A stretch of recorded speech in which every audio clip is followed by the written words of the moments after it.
श्री शिवलीलामृत अध्याय पहिला. दाशार्ह आणि कलावती. प्राचीन काळी नैमिषारण्यातील यज्ञसत्रात शौनकादिकांच्या विनंतीवरून महामुनी सूत त्यांना शिवमहात्म्य सांगू लागले. ते म्हणाले, सज्जन हो, शिवचरित्र अत्यंत अद्भुत आहे. त्याचे श्रद्धेने श्रवण केल्याने सर्व पापांचा नाश होऊन आयु, आरोग्य, संतती व संपत्ती प्राप्त होते. सर्व तीर्थे, व्रते व महायज्ञांचे फल प्राप्त होते. ओम नमः शिवाय या शिवमंत्राच्या जपाने सर्व आधिव्याधींचे निरसन होऊन मनुष्याचे कल्याण होते. आता याविषयीची एक कथा सांगतो. पूर्वी मथुरेत दाशार्ह नावाचा एक यदुवंशी राजा होऊन गेला. काशी राजाची कन्या कलावती ही त्याची पत्नी. एके दिवशी बोलावूनही ती आली नाही, म्हणून राजा स्वतः तिच्या महालात गेला व तिला आपली सहवासाची इच्छा सांगितली. तेव्हा ती म्हणाली, नाथ, सध्या मी शिव उपासना करीत असून व्रतस्थ आहे, तरी मला क्षमा करा. पण कामातुर राजाने तिचे न ऐकता तिला आपल्या मिठीत घेतले. तेव्हा त्याचे अंग अक्षरशः होरपळले. त्या अनुभवाने थक्क झालेल्या राजाने राणीला हा काय प्रकार आहे असे विचारताच ती म्हणाली, नाथ, मी दुर्वासांकडून नमः शिवाय मंत्राची दीक्षा घेतली आहे. त्याचा अहोरात्र जप केल्याने मी पावन झाले आहे. तुम्ही जप, तप, शिवार्चन यापैकी काहीही करत नाही. अभक्षभक्षण, अविचार आणि पापाचरण केल्याने तुमचे शरीर अपवित्र झाले आहे. त्यामुळे तुमच्या नशिबी पुढे नरक यातनाच आहेत. ते ऐकून राजाला पश्चाताप वाटू लागला. त्याने कलावतीला शिवमंत्र देण्याची विनंती केली, पण पती गुरुस्थानी असल्यामुळे तिने त्याला स्वतः मंत्र न देता गर्गमुनींकडे नेले. गर्गमुनींनी राजाचा मनोभाव जाणून त्याच्याकडून शिवपूजन करवून घेतले आणि आपला वरदहस्त त्याच्या मस्तकी ठेवून त्याला शिवपंचाक्षर मंत्राचा उपदेश केला. त्या मंत्रप्रभावे राजाला आत्मबोध झाला. त्याच्या हृदयातील अज्ञानाचे व विकारांचे निरसन झाले. त्याच वेळी त्याच्या शरीरातून पापरूपी असंख्य कावळे जळत होरपळत बाहेर पडले. त्यामुळे राजा निष्पाप झाला. आपण माझा उद्धार केलात असे म्हणून त्याने मुनींना वंदन केले. आपल्या राज्यात परतल्यावर तो शिवमंत्राचा सतत जप करू लागला. त्याच्या प्रभावाने राजाचे व त्याच्या प्रजेचे कल्याण झाले. अध्याय पहिला समाप्त. श्री सांब सदा शिवार्पणमस्तु. शुभम भवतु. अध्याय दुसरा. महिमा महाशिवरात्रीचा. सूत म्हणाले, सज्जन हो, महाशिवरात्रीचे महात्म्यही अगाध आहे. या दिवशी अजांता शिवस्मरण, उपोषण, जागरण वा बिल्वार्चन घडले तरी महत् पुण्यफल प्राप्त होते. त्याविषयीची एक कथा सांगतो, ऐका. विंध्य पर्वतावरील एका व्याधाच्या हातून हत्येसारखी अनंत पापे घडली होती. एकदा महाशिवरात्री दिनी तो शिकारीसाठी निघाला असताना मार्गामध्ये शृंगारलेले शिवालय व तेथील भाविकांची गर्दी पाहून तो थांबला. तेथील शिवपूजेचा सोहळा त्याने पाहिला आणि लोकांच्या मूर्खपणाला हसत शिव शिव, हर हर असे थट्टेने म्हणत जंगलात प्रवेशला. त्या दिवशी त्याला शिकार मिळाली नाही. उपवासही घडला. सायंकाळी तो एका सरोवराच्या काठावरील बिल्व वृक्षावर चढून सावजाची वाट पाहू लागला. वेळ जाण्यासाठी शिवनाम घेत एक एक बिल्वपत्र खुडून खाली टाकू लागला. ती पाने ब्रह्मदेवाने त्या झाडाखाली स्थापलेल्या शिवलिंगावरती पडत होती. अशा प्रकारे त्याच्याकडून नकळत उपोषण, जागरण, नामस्मरण व शिवार्चन घडून तो पापमुक्त झाला. त्या रात्री प्रथम प्रहरास एक हरिणी तेथे पाणी पिण्यास आली. तिला पाहून व्याधाने बाण रोखला. ते पाहून हरिणी म्हणाली, कृपा करून मला मारू नकोस. मी गर्भवती आहे. बाळांना जन्म देऊन उद्या सकाळी परत येण्याचे मी तुला वचन देते. तिचे मनुष्यवाणीतील बोलणे ऐकून व्याधाला नवल वाटले. त्याने तिला तिची पूर्वकथा विचारली असता ती म्हणाली, मी रंभा नामक अप्सरा असून हिरण्य नावाच्या दैत्याशी रममान झाले. शंकरांचे भजन पूजन विसरले, म्हणून शिवशापाने मी व माझ्या 2 सख्या व तो दैत्य या सर्वांना मृग जन्म मिळाला आहे. 12 वर्षांनी मी पुन्हा स्वर्गात जाईन. तिच्या बोलण्यावर विश्वास ठेवून त्या व्याधाने तिला जाऊ दिले आणि पुन्हा शिवनाम घेत बिल्वपत्रे तोडू लागला. एक एक प्रहराच्या अंतराने पुन्हा हरिणी, एक हरिण व आणखी एक हरिणी तेथे आली आणि आपापली कर्तव्य करून परत येण्याचे वचन देऊन निघून गेली. अशा प्रकारे व्याधाला जागरण व 4 प्रहरींचे शिवार्चन घडले. सकाळी तो मृग परिवार व्याधापाशी आला व शावकांसह ते सर्वजण व्याधाला आधी मला मार अशी विनंती करू लागले. ते पाहून व्याधाचे हृदय कळवळले. त्याने त्या सर्वांना नमस्कार केला. तेव्हा त्याला दिव्य रूप प्राप्त झाले. हरिणांनाही मूळचे स्वरूप मिळाले. तेवढ्यात तेथे एक दिव्य विमान आले. त्यात शिवगण होते. त्यांनी व्याधासहित त्या सर्वांना विमानातून शिवलोकी नेले. अध्याय 2 समाप्त. श्री सांब सदा शिवार्पणमस्तु. शुभम भवतु. अध्याय 3 राजा कल्माषपादाची कथा.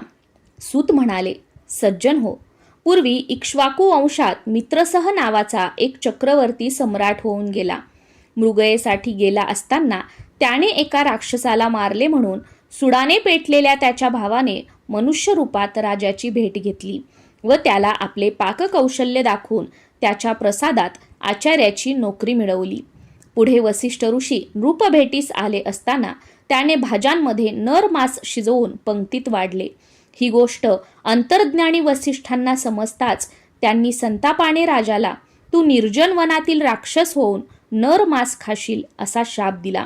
राजाने चौकशीसाठी आचार्याला बोलावले, पण तो केव्हाच पळाला होता. तेव्हा ऋषींनी अकारण शाप दिला म्हणून संतापलेल्या राजाने त्यांना प्रतिशाप देण्यासाठी हातात पाणी घेतले, पण पट्टराणी मदयंतीने त्याला परावृत्त केले. राजाने ते पाणी आपल्याच पायावर टाकले. त्यामुळे पाय काळे पडून त्याला कल्माषपाद नाव पडले. सत्यप्रकार कळताच ऋषींनी त्याला तू 12 वर्षांनी राक्षस योनीतून मुक्त होशील असा उशाप दिला. ऋषी शापाने राक्षस झालेला कल्माषपाद भुकेने कासावीस होऊन भटकत असता त्याने एका ब्राह्मणास खाऊन टाकले. म्हणून त्याच्या पत्नीने म्हणजेच ब्राह्मणीने त्याला तू शापमुक्त होऊन घरी जाशील तेव्हा पत्नीशी रममान होताच मरण पावशील असा शाप दिला. त्यानंतर ती सती गेली. शापमुक्त होऊन राजा घरी परतला. तेव्हा त्याने ही गोष्ट आपल्या स्त्रियांना सांगितली. त्यामुळे त्यांना खूप दुःख झाले. या सर्व घटनांनी बेचैन झालेल्या राजाने ग्रहत्याग करून वनगमन केले. पुढे गौतमांची भेट झाल्यावर त्यांना स्वतःचे दुःख सांगून यातून सुटका होण्यासाठी काही मार्गदर्शन करावे अशी विनंती केली. तेव्हा गौतम ऋषींनी त्याला श्री क्षेत्र गोकर्ण महाबळेश्वरची पावन कथा सांगितली. त्या क्षेत्राचे महात्म्य विशद करत असताना एक अत्यंत पापिनी स्त्री गोकर्ण क्षेत्री कशी आली, तिला शिवरात्रीस उपोषण, जागरण व पूजन कसे घडले आणि त्याच्या पुण्यप्रभावाने ती यमलोकी न जाता शिवलोकी कशी गेली त्याविषयीची समग्र हकीकत सांगितली. गौतमांच्या मार्गदर्शनानुसार राजा कल्माषपाद श्री क्षेत्र गोकर्णास गेला व तेथे शिव आराधनेत रममान होऊन ब्रह्महत्येच्या पातकातून मुक्त झाला व अंती शिवलोकी गेला. अध्याय 3 समाप्त. श्री सांब सदा शिवार्पणमस्तु. शुभम भवतु. अध्याय 4 विमर्शन व चंद्रसेन राजाची कथा. सूत म्हणाले, सज्जन हो, किरात देशाचा राजा विमर्शन हा मोठा शिवभक्त असूनही त्याला मदिरा व मदिराक्षी यांची आवड होती. एके दिवशी त्याची राणी कुमुद्वती हिने त्याला विचारले, नाथ, शिवभक्त असूनही तुमच्याकडून दोष घडतात, हे कसे? यावर राजा म्हणाला, प्रिये, पूर्वजन्मी मी पंपा नगरीत श्वान होतो. एका महाशिवरात्रीस मला उपवास व शिवालयाला प्रदक्षिणा घडली आणि शिवदर्शन करताच माझे प्राण गेले. त्या पुण्याईने राजदेह मिळाला. तरी श्वान जन्मातील काही प्रवृत्ती अजूनही असल्याने असे घडत आहे. तेव्हा राणीने तिचा पूर्वजन्म विचारला असता तो म्हणाला, पूर्वजन्मी तू कपोती असताना तुलाही शिवमंदिराभोवती 3 प्रदक्षिणा घडल्या व ससाण्याने मारले असता तू शिवालयासमोरच प्राणत्याग केलास. त्यामुळे आता तू राणी झाली आहेस. मग राजाने तिला त्याचे स्वतःचे व तिचे पुढील 6 जन्म सांगून अंती आपल्या दोघांना कैलासात स्थान मिळणार असल्याचे सांगितले. ते ऐकून राणी धन्य झाली. दुसरी कथा सांगताना सूत म्हणाले, उज्जैनीचा राजा चंद्रसेन महाकाळेश्वराचा भक्त होता. त्याच्या मणिभद्र नावाच्या मित्राने त्याला एक दिव्य मणी दिला असल्याने त्याच्या राज्यात नेहमी सुबत्ता होती. ते वृत्त कळताच पृथ्वीवरच्या इतर राजांनी एकी करून त्याच्या नगराला वेढा दिला व मण्याची मागणी केली. तेव्हा राजाने महाकाळेश्वरालाच साकडे घातले व पूजा आरंभिली. प्रजाजनांसमवेत एक तरुण विधवा गवळीन आपल्या 6 वर्षाच्या मुलाला कडेवर घेऊन ते शिवपूजन दुरूनच पाहत होती. घरी गेल्यावर तिचा मुलगा एका दगडालाच शिवपिंडी मांडून तिची पूजा करू लागला. मुखाने शिवनाम घेऊ लागला. त्या खेळात रमल्याने त्याला आईची हाक ऐकू आली नाही, म्हणून ती रागावली व त्याची पूजा उधळून तिने त्याला फरफटत घरात नेले. त्या दुःखाने तो बेशुद्ध पडला. शुद्धीवर आला तेव्हाही तो शिवजप करत होता. ते पाहून प्रसन्न झालेल्या शंकरांनी त्या मुलाला दर्शन आणि वरदान देऊन त्याच्यासाठी स्फटिकाचे शुभ्र शिवलिंग असलेले रत्नखचित स्वर्ण मंदिर निर्माण केले. ते व्रत कळताच शत्रू राजांनी चंद्रसेनाशी सख्य केले व शिवदर्शनासाठी आले. हनुमंताने प्रकट होऊन मुलाचे श्रीकर नाव ठेवले. तोच श्रीकर पुढे नंद राजा म्हणून गोकुळात जन्मला. अध्याय 4 समाप्त. श्री सांब सदा शिवार्पणमस्तु. शुभम भवतु. अध्याय 5 धर्मगुप्ताची कथा. सूत म्हणाले, सज्जन हो, फार पूर्वी शाल्व देशाच्या राजाने विदर्भावर स्वारी करून राजा सत्यरथाचा वध केला. ते कळताच सत्यरथाच्या गरोदर पत्नीने अरण्य गाठले. तेथे एका मुलाला जन्म देऊन ती पाणी पिण्यासाठी एका सरोवरापाशी गेली असता तेथील एका मगरीने तिचा घात केला. उमा नावाच्या एका विधवा ब्राह्मणीने ह्या अनाथ राजपुत्राचा सांभाळ केला. त्याचे धर्मगुप्त असे नाव ठेवले. आपला मुलगा शुचिव्रत याच्याबरोबर त्यालाही प्रेमाने वाढवले. एके दिवशी ती एकचक्र नगरीत गेली असता तेथील शिवालयात यज्ञासाठी आलेल्या शांडिल्य ऋषींनी धर्मगुप्ताला पाहून हा राजकुमार असूनही भिक्षा मागत आहे असे सांगितले. तेव्हा उमेने धर्मगुप्ताची माहिती विचारली असता शांडिल्य म्हणाले, याचा पिता विदर्भ नरेश सत्यरथ हा प्रदोष समयीची शिवपूजा सोडून युद्धास गेल्याने अल्पायुषी ठरला. याच्या मातेने सवतीला कपटाने मारले म्हणून तिने मगरीच्या रूपाने तिचा सोड घेतला. धर्मगुप्ताने पूर्वजन्मी कोणतेही शिवव्रत केले नाही म्हणून तो जन्मताच अनाथ झाला. त्यानंतर शुचिव्रताविषयी सांगताना ते म्हणाले, याने पूर्वजन्मी अन्याय मार्गाने धन मिळवले पण त्याच्याकडून शिवार्चन व दान घडले नाही म्हणून त्याला दारिद्र्यात जन्म मिळाला. तेव्हा उमा दोन्ही पुत्रांसह त्यांना शरण गेली असता शांडिल्यांनी दोन्ही बालकांना शिवमंत्राचा उपदेश करून प्रदोष व्रत आचरण्यास सांगितले. ऋषींच्या आज्ञेने धर्मगुप्त व शुचिव्रत प्रदोष व्रत करीत असता 4 महिन्यांनी शुचिव्रताला नदीकाठी कोसळलेल्या दरडीमध्ये सुवर्णमोहरांचा हंडा सापडला आणि त्याचे दारिद्र्य सरले. काही दिवसांनी धर्मगुप्त वनात गेला असताना गंधर्व राजाची कन्या अंशुमती त्याच्यावर भाळली. आपल्या कन्येचे मनोगत जाणून गंधर्व राजाने तिचा धर्मगुप्ताशी विवाह करून दिला. त्याला अपार धन व सेना दिली. त्या सैन्यबळावर शाल्वाला मारून धर्मगुप्ताने आपल्या पित्याचे राज्य परत मिळवले. त्याने शांडिल्याचा मोठा सन्मान केला. पुढे अनेक वर्ष राज्य करून त्याने आपला पुत्र सुदत्त याला गादीवर बसवले आणि दिव्य विमानात बसून तो अंशुमतीसह शिवलोकी गेला. अध्याय 5 समाप्त. श्री सांब सदा शिवार्पणमस्तु. शुभम भवतु. अध्याय 6 सीमंतिनीची कथा. सूत म्हणाले, सज्जन हो, पूर्वी आर्यावर्तातील चित्रवर्मा राजाला सीमंतिनी नावाची एकुलती एक कन्या होती. जन्मपत्रिकेनुसार ती दीर्घकाळ राज्यसौख्य भोगणार होती, पण तिची पत्रिका तिला 14व्या वर्षी वैधव्य येणार असल्याचीही सांगत होती. तो दुस्तर योग टाळण्यासाठी राजा शिवभक्ती करू लागला. तर भावी दुर्दैव निरसावे म्हणून याज्ञवल्क्यांची पत्नी मैत्रेयी हिच्या सांगण्यावरून सीमंतिनी मोठ्या श्रद्धेने सोमवारचे शिवव्रत करू लागली. ती उपवर झाली तेव्हा चित्रवर्म्याने नैषद देशाच्या इंद्रसेन राजाचा मुलगा चित्रांगत याच्याशी तिचा थाटात विवाह लावून दिला. त्यावेळी दसरा दिवाळीचे निमित्त करून चित्रवर्म्याने आपली मुलगी व जावाई यांना आपल्यापाशीच ठेवून घेतले. त्यांची हौसमोज पुरवली. एकदा चित्रागंध यमुनेत नौकाविहार करीत असताना नौका बुडून तो त्या अथांग जलाशयात दिसेनासा झाला. या दुःखद घटनेने सीमंतिनीवर जणू आभाळच कोसळले. त्या परिस्थितीचा फायदा घेऊन शत्रूंनी नैषध देशावर चढाई करून इंद्रसेनाचे राज्य बळकावले व त्याला कैदेत टाकले. याप्रमाणे चहूकडून दुर्दैव आडवे आले तरीही सीमंतिनीने आपले सोमवारचे शिवव्रत चालूच ठेवले. इकडे चित्रागंध नदीत बुडाला तेव्हा तेथे क्रीडा करण्यास आलेल्या नागकन्यांनी त्याला पाताळात नेले. तेथील राजा तक्षक याने त्याची विचारपूस करून त्याला काही दिवस आपल्यापाशीच ठेवून घेतले. पुढे 3 वर्षांनी चित्रांगदाने परत जाण्याचा विषय काढताच तक्षकाने त्याला 12 सहस्त्र नागांचे बळ, अमूल्य भेटी व तू स्मरण करताच तुझ्या भेटीस येईन असे वचन देऊन यमुना तीरी आणून सोडले. त्यावेळी सीमंतिनी ही स्नानासाठी आली होती.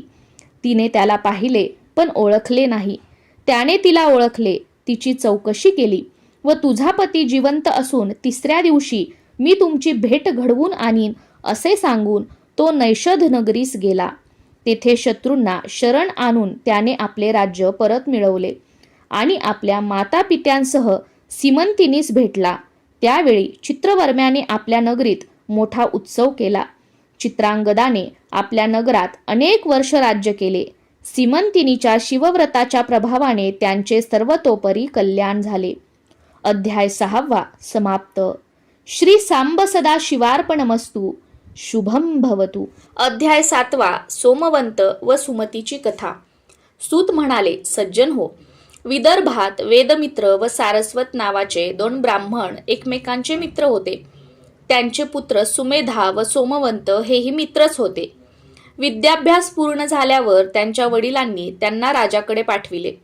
त्यांची विद्वत्ता पाहून राजा म्हणाला, नैषध राजा चित्रागदांची पत्नी सीमंतिनी शिवव्रती दिनी दाम्पत्य पूजन करते, म्हणून तुमच्यापैकी एकाने स्त्रीवेश घेऊन दाम्पत्य म्हणून तिच्याकडे जावे. ती तुमची पूजा करून तुम्हाला द्रव्य देईल व या कामाबद्दल मीही अपार द्रव्य देईन. मग त्याने सोमवंताला स्त्रीवेश देऊन सुमेधासह सीमंतिनीकडे पाठविले. तिने ते दोन्ही पुरुषच आहेत हे ओळखले, पण तरीही शिवपार्वती समजून त्यांचे पूजन केले व भोजन, द्रव्य, वस्त्रालंकार देऊन त्यांना निरोप दिला. मार्गामध्ये सोमवंताला आपण स्त्री झाल्याचे लक्षात आले व तो सुमेधाकडे रतिसुखाची मागणी करू लागला. सुमेधाने त्याची कान उघडणी करून त्याला घरी नेले. तेथे आपला मुलगा स्त्री झाल्याचे कळताच सारस्वताने त्याविषयी राजाला जाब विचारला. तेव्हा राजाने त्याची क्षमा मागून सोमवंताला पूर्वरूप प्राप्त व्हावे म्हणून देवीची उपासना केली. देवीने सोमवंत स्त्रीच राहणार असे सांगून त्याचे व सुमेधाचे लग्न लावण्यास सांगितले. सूत दुसरी कथा सांगू लागले. अवंतीमध्ये मदन नावाचा एक व्यभिचारी ब्राह्मण पिंगला नामक वैश्येकडे नेहमी जात असे. एके दिवशी त्यांनी ऋषभ नावाच्या शिवयोग्याची सेवा केली म्हणून दुसऱ्या जन्मात पिंगला सीमंतिनीची कन्या कार्तिमालिनी झाली, तर मदनाने वज्रबाहू राजाच्या सुमती राणीच्या पोटी जन्म घेतला. गरोदरपणी तिच्या सवतींनी तिच्यावर विषप्रयोग केल्याने त्या मायलेकरांच्या अंगावर भयंकर फोड उठले. उपचारांनीही उपयोग झाला नाही. तेव्हा राजाने त्यांना अरण्यात सोडले. त्यावेळी एका वाण्याच्या सोबतीने ती वैश्यनगरीस आली. तेथील पद्माकर राजाला भेटून तिने आपली कर्मकहाणी सांगितली. राजाने तिच्या राहण्याची व पोटापाण्याची व्यवस्था केली. पुढे एका व्याधीने तिचा मुलगा वारला. तेव्हा सुमती शोक करीत असता एका शिवयोग्याने तिला मृत्युंजय मंत्र सांगून अभिमंत्रित भस्म त्या दोघांच्या अंगास लावले. त्याच्या प्रभावाने तिचा पुत्र जिवंत झाला. ती दोघे निरोगी व सुंदर झाली. शिवयोग्याने तिच्या पुत्राचे भद्रायू नाव ठेवले व त्याला अनेक आशीर्वाद देऊन तो गुप्त झाला. अध्याय 7 समाप्त. श्री सांब सदा शिवार्पणमस्तु. शुभम भवतु. अध्याय 8 भद्रायूची कथा. सूत म्हणाले, सज्जन हो, भद्रायू 12 वर्षाचा असताना तो शिवयोगी पुन्हा त्या मायलेकरांना भेटावयास आला. सुमतीने त्याचे आनंदाने स्वागत केले. त्यावेळी त्याने भद्रायूला न्याय, नीती, शास्त्राबरोबरच शिवार्चन व शिवभक्तीही शिकवली. एक दिव्य शंख व खडक दिले आणि अनेक आशीर्वाद देऊन तो गुप्त झाला. पुढे पद्माकर राजाचा पुत्र सुनय व शिवयोग्याने दिलेली आयुधे यांच्या सहाय्याने भद्रायूने आपला पिता वज्रबाहूस त्याचा शत्रू हेमरथ याच्या तावडीतून सोडविले. काही दिवसांनी त्या शिवयोग्याने चित्रांगद व सीमंतिनीची भेट घेऊन तुमची कन्या कीर्तिमालिनी भद्रायूला द्या असे सुचवले. त्यास मान्यता देऊन त्यांनी विवाहाची तयारी केली. सुमती आणि पद्माकरही लवाजम्यासह आले. निमंत्रितांमध्ये वज्रबाहूही होता. त्याला भद्रायू आपलाच पुत्र आहे हे कळताच पूर्वकृत्याचा पश्चाताप झाला. भद्रायू व कीर्तिमालिनी विवाहबद्ध झाल्यावर त्याला आपले राज्य देऊन वज्रबाहू आणि सुमती तपश्चर्येसाठी केदारनाथ क्षेत्री गेले. एकदा भद्रायू पत्नीसह वनविहार करत असता एक ब्राह्मण जोडपे धावताना दिसले. एक वाघ त्यांच्या मागे लागला होता. भद्रायूला पाहून ब्राह्मण त्याच्यापाशी आला आणि माझ्या पत्नीचे रक्षण कर असे म्हणाला. भद्रायूने त्वरेने शरवर्षाव केला, पण तो ब्राह्मणीला वाचवू शकला नाही. त्यामुळे तो ब्राह्मण त्याला दूषणे देऊ लागला. त्या घटनेने व्यथित झालेल्या भद्रायूने त्याच्या शोकपरिहारार्थ त्याचे लग्न लावून राज्य देण्याचीही तयारी दर्शवली. पण त्याचे दुःख कमी होईना. शेवटी त्याने माझी पत्नी देतो असे म्हणून कीर्तिमालिनीचे संकल्पपूर्वक दान केले. तेव्हा कुठे तो शांत झाला. त्यानंतर या अपयशाबद्दल त्याने चिता पेटवून अग्नीत उडी घेतली. तेव्हा शिवपार्वतीने तेथे प्रकट होऊन त्याला हृदयाशी धरले आणि इष्टवर मागण्यास सांगितले. तेव्हा त्याने ब्राह्मणाची पत्नी आणून द्या अशी विनंती केली. ती उभयता हसली व तुझी परीक्षा घेण्यासाठीच आम्ही ती लीला केली होती असे सांगितले. त्यानंतर कीर्तिमालिनीला त्याच्या हवाली करून चित्रांगद, सीमंतिनी, वज्रबाहू, सुमती, पद्माकर यांच्यासह तुम्हा दोघांनाही माझे अक्षय पद प्राप्त होईल असे वरदान देऊन ते गुप्त झाले. भद्रायूने न्याय, नीती, धर्माने राज्य केले व अंती पत्नीसह शिवलोकी गेला. अध्याय 8 समाप्त. श्री सांब सदा शिवार्पणमस्तु. शुभम भवतु. अध्याय 9 भस्म महिमा. सूत म्हणाले, सज्जन हो, वामदेव नावाचा महाज्ञानी मुनी सर्वांगास भस्म लावून दिगंबर अवस्थेत एकटाच वनसंचार करीत असे. एके दिवशी भुकेने कासावीस झालेल्या एका ब्रह्मराक्षसाने त्याला खाण्यासाठी पकडले असता मुनीच्या अंगावरचे थोडेसे भस्म त्याच्याही अंगाला लागले. त्या पवित्र भस्माच्या प्रभावाने त्याची सर्व पातके नष्ट होऊन तो दिव्यदेही झाला. त्याला आपल्या पूर्वीच्या जन्माचे ज्ञान झाले. मुनिचरणांना वंदन करून तो म्हणाला, गुरुदेव, तुमच्या दर्शनाने मी पावन झालो आहे आणि आता तुमच्यासमोर माझे मनोगत सांगितले तर मी शिवपदास प्राप्त होईन. मग त्या ब्रह्मराक्षसाने वामदेवाला त्याच्या स्वतःच्या दुष्कृत्यांबद्दल, त्याला कोणत्या नरक यातना भोगाव्या लागल्या, कोणकोणत्या जीवकोटीत जन्म घ्यावा लागला ते सविस्तर सांगितले.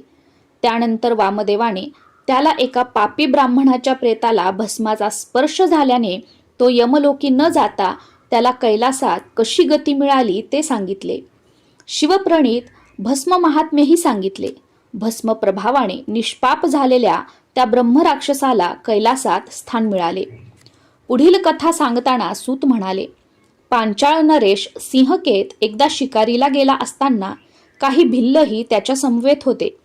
त्यातील एका भिल्लाला भग्न शिवालयात खाली पडलेले एक शिवलिंग दिसले.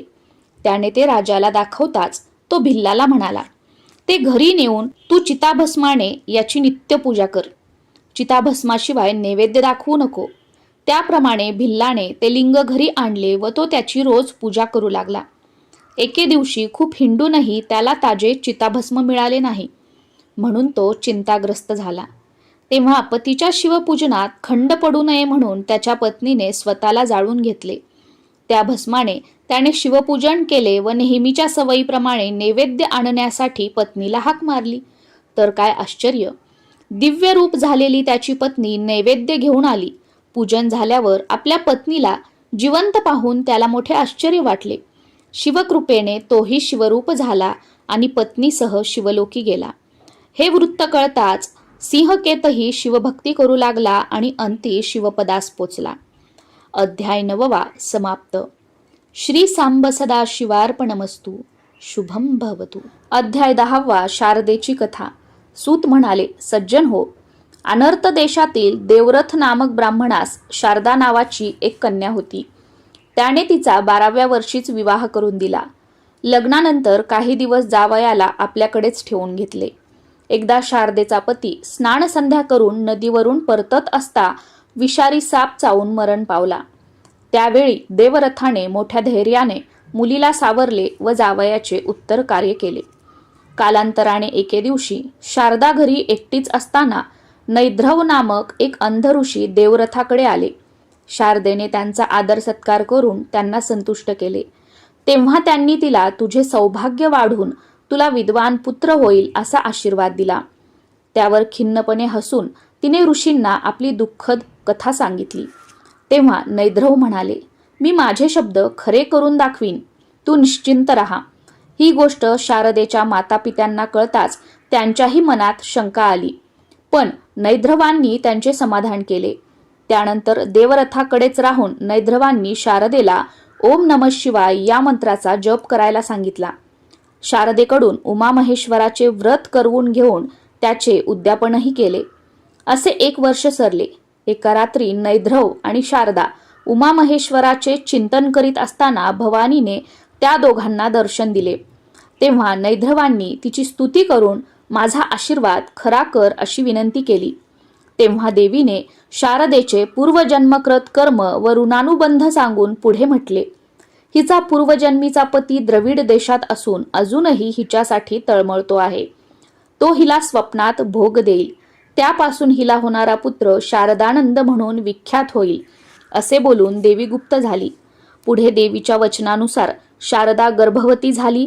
तेव्हा लोकांनी तिचा छळ केला. तेव्हा शारदा निर्दोष असून तिची निंदा करणाऱ्याच्या जिभेला किडे पडतील अशी आकाशवाणी झाली. एका कुत्सित निंदकास तशी प्रचिती येताच जननिंदा थांबली. पुढे तिला जो पुत्र झाला त्याचे नाव शारदानंद ठेवण्यात आले. तो विद्वान पंडित झाला. पुढे दैवयोगाने शारदेची व द्रविड देशातील तिच्या पूर्वजन्मीच्या पतीची श्री क्षेत्र गोकर्ण येथे शिवरात्रीस भेट झाली.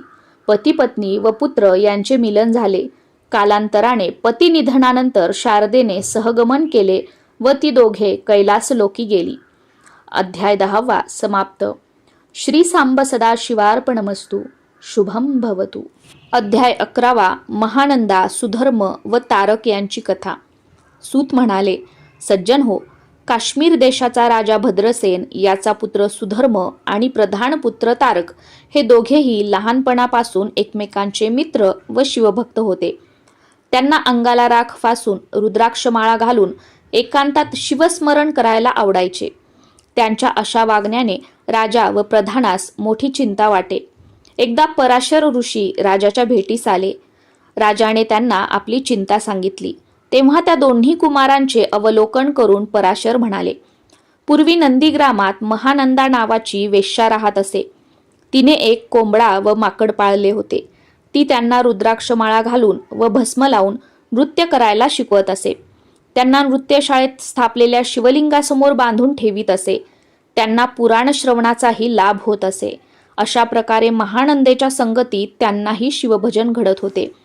एकदा भगवान शंकर महानंदेची परीक्षा घेण्यासाठी सौदागराच्या रूपात तिच्या घरी गेले. तिने त्यांचे स्वागत करून मी 3 दिवस फक्त तुमचीच आहे असे सांगितले. तेव्हा सौदागराने आपल्याकडील दिव्यलिंग तिच्याकडे दिले व म्हणाला, हे लिंग माझा प्राण आहे, ते जपून ठेव. ते जळले वा भंगले तर मी अग्निप्रवेश करीन. महानंदेने ते लिंग नृत्यशाळेत ठेवले. त्या रात्री ती उभयता मंचकावर झोपली असता नृत्यशाळेला आग लागून ते दिव्यलिंग भस्मसात झाले. महानंदेने धाव घेऊन कोंबडा व माकड यांची सुटका केली. त्यानंतर शोकग्रस्त सौदागराने अग्निप्रवेश करून आपली जीवन यात्रा संपवली. त्यावेळी महानंदेने सती जाण्याचा निश्चय केला व आपल्या सर्वस्वाचे दान करून पेटत्या चितेत उडी घेतली. तेव्हा शंकरांनी तिला वरचेवर झेलले आणि आपल्या चरणी अक्षय स्थान दिले. महानंदेकडील कोंबडा व माकड यांना तुझ्या व प्रधानाच्या पुत्राच्या रूपाने उत्तम जन्म मिळाले आहेत. पण हे राजा, तुझा पुत्र अल्पायुषी असून आजपासून 7व्या दिवशी मरणार आहे. हे संकट टाळण्यासाठी तू शिवावर संतत धार धरून रुद्राध्यायाची पारायणे कर. राजा मनोमन घाबरला होता, तरीही त्याने ऋषींनी सांगितल्याप्रमाणे सर्व काही धैर्याने केले. 7व्या दिवशी मृत्यू घटका येताच सुधर्मा शुद्ध हरपून खाली पडला. तेव्हा पराशरांनी रुद्रोदक शिंपडून त्याला शुद्धीवर आणले. भान येताच त्याने शिवदूतांनी आपले प्राण कसे परत आणले तो अनुभव सांगितला. तेव्हा नारदांनीही तेथे प्रकट होऊन त्याला दुजोरा दिला. मग भद्रसेनाने आनंदोत्सव करून नारद व पराशरांचा सन्मान केला आणि सुधर्म्याला गादीवर बसवून प्रधानासह तपासाठी वनात गेला. शंकराने त्यांनाही निज कृपेने आपल्यात विलीन करून घेतले. अध्याय 11वा समाप्त. श्री सांब सदा शिवार्पणमस्तु. शुभम भवतु. अध्याय 12वा बहुलेची व भस्मासुराची कथा. सूत म्हणाले, सज्जन हो, दक्षिणेकडील अमंगल नामक गाव नावाप्रमाणेच अमंगल होते. तेथे राहणारे विदुर आणि बहुला हे ब्राह्मण दाम्पत्यही व्यभिचारी होते. विदुराच्या मृत्यूनंतर यमदूतांनी त्याला भयंकर नरकात टाकून छळले व शेवटी पिशाच योनीत टाकले. विंध्याचलाच्या दऱ्याखोऱ्यात तहान भुकेने व्याकुळ होऊन तो पिशाच रूपात भटकू लागला. विधवा बहुलेला एक मुलगा झाला, पण तो कोणाचा आहे हेही तिला माहीत नव्हते. एकदा ती गोकर्ण क्षेत्री गेली असता पुराण ऐकण्यास बसली. तेव्हा पुराणिक बुवांनी व्यभिचारी स्त्रियांना कोणत्या यातना भोगाव्या लागतात हे सांगितल्यावर बहुला घाबरून रडू लागली. तिने बुवांची भेट घेऊन त्यांना आपली पापकृत्ये सांगितली व त्यांच्या चरणांवर पडून यातून सोडवा असे विनविले. बुवांनी तिला नमः शिवाय मंत्राचा उपदेश करून शिवलीला ऐकविल्या. त्यामुळे ती सप्रेम शिवभक्ती करू लागली. भक्तीने पवित्र झाली. शंकराने तिला शिवलोकी नेले. तिथे तिने उमामहेश्वराची स्तुती केली. त्यामुळे प्रसन्न झालेल्या पार्वतीने तिला वर मागण्यास सांगितले असता तिने पतीचा उद्धार व्हावा अशी इच्छा प्रकट केली. त्यानंतर पार्वतीच्या सांगण्यावरून विंध्याचलावर पिशाच रूपात भटकणाऱ्या विदुराला शिवकीर्तन ऐकवून तिने त्याचा उद्धार केला. सूत पुढे म्हणाले, एकदा प्रदोषकाळी अंगाला भस्म लावत असताना शंकरांना त्यात एक खडा सापडला. त्यापासून जो असुर उत्पन्न झाला त्याचे त्यांनी भस्मासूर नाव ठेवले व त्याला नित्य नवीन चिताभस्म आणून देण्यास सांगितले. ते आणण्यासाठी त्याला बरीच पायपीट करावी लागे. म्हणून त्याने शंकरांकडे मी ज्याच्या डोक्यावर हात ठेवीन त्याचे भस्म व्हावे असा वर मागितला. सर्वांनी विरोध करूनही भस्मासुराला आपली सेवा करता यावी म्हणून त्यांनी तो वर दिला. त्यामुळे तो उन्मत्त झाला. त्रिभुवनावर राज्य करण्याचे मनसुबे रचू लागला. त्याने भूलोकी थैमान घातले. तेव्हा प्रजाजनांनी विष्णूंकडे धाव घेतली. त्याने त्यांना कैलासावर नेले. तेवढ्यात भस्मासूर तेथे आला व शंकरांच्या मस्तकी हात ठेवण्यास धावला. तेव्हा शंकरांनी पळ काढला. त्यावेळी भवानीच्या विनंतीवरून विष्णूने मोहिनी रूप धारण केले आणि भस्मासुराला आपल्या मोहजालात अडकवून लग्नापूर्वी कुलाचार म्हणून स्वतः समवेत नृत्य करण्यास लावले. ते नृत्य करताना भस्मासुराने आपला हात स्वतःच्या डोक्यावर ठेवला आणि त्याचे क्षणात भस्म झाले. अध्याय 12वा समाप्त. श्री सांब सदा शिवार्पणमस्तु. शुभम भवतु. अध्याय 13वा दक्षाची कथा व कार्तिक स्वामीचे जन्मवृत्त. सूत म्हणाले, सज्जन हो, दक्ष राजा शंकरांचा सासरा असूनही त्यांचा द्वेष व निंदा करीत असे. त्यांना हवीरभागही देत नसे. त्याने आपल्या घरी महायज्ञाचे आयोजन केले होते तेव्हा आमंत्रण नसूनही भवानी माहेरी गेली. तिथे सर्वांनी तिची उपेक्षा केली म्हणून तिने यज्ञकुंडात उडी घेऊन आत्मसमर्पण केले. या वृत्ताने संतापलेल्या शंकरांनी जटा आपटून वीरभद्रास उत्पन्न केले. त्याने दक्ष यज्ञाचा विध्वंस करून दक्षाचे मस्तक धडावेगळे केले. तेव्हा सर्व देवांनी शिवस्तुती करून त्याला शांत केले आणि बोकडाचे शिर दक्षाच्या धडाला लावून त्यास जिवंत केले. त्यानंतर भवानीने हिमालयाच्या पोटी पार्वती उमा नावाने जन्म घेतला आणि शंकरांच्या प्राप्तीसाठी कडक व्रत करू लागली. तारकासुराचे पुत्र तारकाक्ष, विद्युन्माली व कमललोचन शिवाच्या वरदानाने उन्मत्त झाले. तेव्हा शंकरांनी वीरभद्रासह त्यांच्यावर चढाई केली, पण त्यांच्या स्त्रिया पतिव्रता असल्याने ते असुर मारले जाईनात. तेव्हा श्रीकरधराने बौद्ध रूपाने त्यांच्याकडे जाऊन त्यांना अपवित्र असे चार्वाक शास्त्र सांगितले. त्यामुळे त्या व्यभिचार करू लागल्या. त्यांचा प्रभाव नष्ट होताच शंकरांनी पाशुपतास्त्राने त्या असुरांना ठार केले. त्यानंतर तारकासुराचा वध शिवसुताकडून होणार आहे ही भविष्यवाणी लक्षात घेऊन देवांनी शिवपार्वतीच्या लग्नाचे बेत आखले व मदनाला बोलावून शंकरांचा तपोभंग करून त्यांचे उमेशी ऐक्य करण्यास सांगितले. त्यानुसार मदनाने शिवध्यानात व्यत्यय आणताच शंकरांनी तृतीय नेत्र उघडून त्याला भस्म केले. त्यानंतर सप्तर्षींच्या सांगण्यावरून शंकर बटुवेशात पार्वतीपाशी गेले व शिवनिंदा करू लागले. तेव्हा संतापलेली पार्वती शाप देण्यास उद्युक्त झालेली पाहून त्यांनी आपले मूळ स्वरूप प्रकट केले. त्यानंतर एका सुमुहूर्तावर त्या दोघांचे लग्न झाले. पुढे त्यांना पुत्र होत नाही म्हणून देवांनी अग्नीला अतिथी रूपात शिवसदनी पाठविले. पार्वतीने त्याला भिक्षा म्हणून शिववीर्य दिले. ते प्राशन केल्याने त्यास गर्भ राहिला. तो त्याने गंगा तीरावर बसलेल्या 6 ऋषीपत्नींच्या उदरात घातला, पण त्यांनीही तो गर्भ काढून गंगेत टाकला. त्यानंतर ते 6ही भाग एकत्र होऊन 6 तोंडांचा व 12 हातांचा मुलगा जन्मास आला. तो आपलाच पुत्र आहे हे शंकरांनी ओळखले. त्याचे कार्तिक स्वामी नाव ठेवले. याच शिवपुत्राने पुढे तारकासुराचा वध केला. अध्याय 13 समाप्त. श्री सांब सदा शिवार्पणमस्तु. शुभम भवतु. अध्याय 14 शबरी, पार्वती व श्रीयाळाची कथा. सूत म्हणाले, सज्जन हो, एके दिवशी कैलासावर शिवपार्वती सारीपाट खेळत असताना नारदांचे आगमन झाले. त्यांनी त्या दोघांना पण लावून खेळण्यास सांगितले. ते मान्य करून ती दोघे खेळू लागली. त्यावेळी पार्वतीचीच सरशी होत गेली आणि शंकरांना आपले व्याघ्रांबर, गजचर्म, आयुधे, भूषणे व कौपीनही गमवावी लागली. शंकर दिगंबर झाले. त्यावेळी त्यांचे सर्वस्व हरण झालेले पाहून नारद हसून म्हणाले, देवा, हे काय? एका स्त्रीने तुम्हाला हरवले. तुमचा महिमा फुकट आहे. आता भक्तांना काय सांगाल? ते ऐकून रुसलेले शंकर लपून बसले. कोणालाही त्यांचा ठाव ठिकाणा लागेना. पार्वतीने कसून शोधले तेव्हा कैलासनाथ हिमालयातील एकांतात स्वानंद सुखात रममान दिसले. पार्वतीने भिल्लिनीच्या रूपात त्यांच्या जवळ जाऊन नृत्य गायन केले. नेत्रकटाक्षांनी त्यांना घायाळ केले. तेव्हा त्यांनी तिला विवाहाबद्दल विचारले असता तिने पार्वतीचा विषय काढला. त्यावर त्यांनी मला तिचे तोंडही पाहायचे नाही असे उत्तर दिले. तेव्हा विवाहासाठी माझ्या घरी चला असे सांगून तिने मोठ्या खुबीने शंकरांना कैलासावर नेले व तेथे आपले खरे स्वरूप प्रकट केले. त्यावेळी तिचे प्रेम पाहून शंकरांनी हसून तिला जवळ घेतले.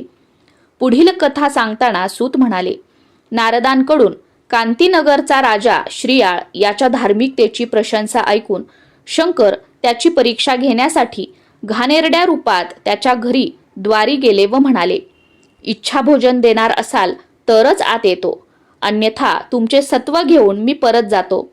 त्यावेळी त्यांचे म्हणणे मान्य करून श्रीयाळ व त्याची पत्नी चांगुना यांनी त्यांना घरात घेऊन त्यांची इच्छा विचारली.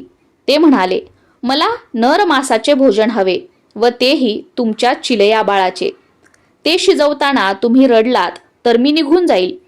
ते ऐकून ती दोघे बधीर झाली, पण तरीही सत्व राखण्यासाठी सर्व माया दूर करून त्यांनी आपल्या पुत्राला मारून अतिथीला भोजन वाढले. तेव्हा निपुत्रिकाच्या घरी मी जेवत नाही असे सांगून अतिथीने चांगुनेला बाळास हाक मारण्यास सांगितले. तिने त्याला हाक मारताच तिचा पुत्र अंगणातून धावत आला. तेव्हा प्रसन्न झालेल्या शंकरांनी मायारूप टाकून त्या सर्वांना दर्शन दिले आणि श्रीयाळ व चांगुना यास दिव्य विमानातून शिवलोकी नेले. अध्याय 14 समाप्त. श्री सांब सदा शिवार्पणमस्तु. शुभम भवतु. अध्याय 15 शंकराचार्यांचे चरित्र व कार्य. कवी म्हणतो, कल्पारंभी सृष्टी निर्माण केल्यावर जनकल्याणार्थ वेद, शास्त्रे व पुराणे यांची निर्मिती झाली. कालांतराने कली प्रभावामुळे श्रुती, स्मृती, पुराणे यांना कोणी विचारेनासे झाले. याला मंडन मिश्र अय्यासारख्या साधूंचा सनातन धर्माविरुद्धचा अपप्रचारही कारणीभूत ठरला. या जैन साधूला शारदा प्रसन्न होती. तो अभ्यासू, उत्तम वक्ता व वादविवादपटू असल्याने त्या काळच्या विद्वानांनाही त्याचा धाक वाटत असे. त्याने नवीन शास्त्रांची रचना करून वेदोक्त मार्ग अधर्माचा असून आपला मार्गच उत्तम असल्याचे सांगितले. त्यामुळे पुराणोक्त पंथ व धर्मशास्त्रे मागे पडू लागली. लोक त्याच्या मताप्रमाणे वागू लागले. म्हणून त्याच्या प्रभावाला निष्प्रभ करून लोकांना सन्मार्गी करण्यासाठी भगवान शंकरांनी ब्राह्मण कुळात शंकर नावाने अवतार घेतला. मुंज झाल्यानंतर सर्व विद्याभ्यास पूर्ण करून त्यांनी संन्यास दीक्षा घेतली. शंकराचार्य झाल्यावर सर्वत्र संचार करून लोकांना खऱ्या धर्माची शिकवण दिली. जयनग्रामी आल्यावर त्यांनी मंडन मिश्राला वादविवादासाठी बोलावून त्यात पराभव झालेल्याने स्वतःचे ग्रंथ पाण्यात बुडवून दुसऱ्याची शास्त्रे शिकावी अशी अट घातली. वादविवादास आरंभ होण्यापूर्वी मंडन मिश्राने पडद्याआड मद्याच्या घटात सरस्वतीची स्थापना करून ठेवली. प्रतिज्ञा करून दोघेही वादविवादास बसले. तेव्हा शंकराचार्यांच्या आव्हानानुसार त्याने 4ही वेद क्रमाने म्हटले. त्यानंतर शंकराचार्यांनी त्याला क्रम बदलून पूर्वीच्या वेदातील ऋचा म्हणून त्याचा अर्थ सांगण्यास सांगितले, पण ते त्याला जमले नाही. यावरून शारदा प्रसन्न असल्यानेच हा वेद पठण करतो हे त्यांच्या लक्षात आले. त्यावेळी सरस्वतीचे कपट ओळखून त्यांनी जैन शास्त्रे स्थापण्यास तीच कारणीभूत झाली म्हणून तिला शाप दिला. तेव्हा तिनेही शंकराचार्यांना शाप दिला. त्यानंतर स्वतःचा पराभव मान्य करून मंडन मिश्र त्यांना शरण गेला. तेव्हा आचार्यांनी जैन शास्त्रांची गाठोडी बांधून ती समुद्रात टाकली. त्यानंतर लोकांना पूर्वीप्रमाणे स्वधर्माचरण करा, वेदशास्त्राध्ययन करा असे सांगितले. त्याप्रमाणे लोक त्यांच्या आदेशाला उपदेशाला अनुसरून वागू लागले. सनातन धर्मानुगामी झाले. अशा प्रकारे शंकराचार्यांनी जैनांच्या पाखंडी मतांचा प्रभाव उद्ध्वस्त करून धर्माची पुनर्स्थापना केली. अध्याय 15 समाप्त. श्री सांब सदा शिवार्पणमस्तु. शुभम भवतु. ओम नमः शिवाय.